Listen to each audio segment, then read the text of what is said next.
यस्तो जाडोमा चाहिँ यस्तो तातो तातो थुक्पा खानु चाहिँ कस्तो मजा हुन्छ होला यहाँ हेर्नु त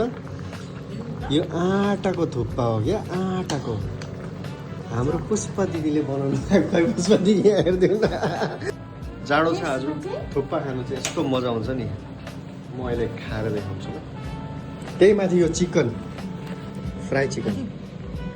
थुक्पामा होममेड थुक्पा पुष्पाले के जाने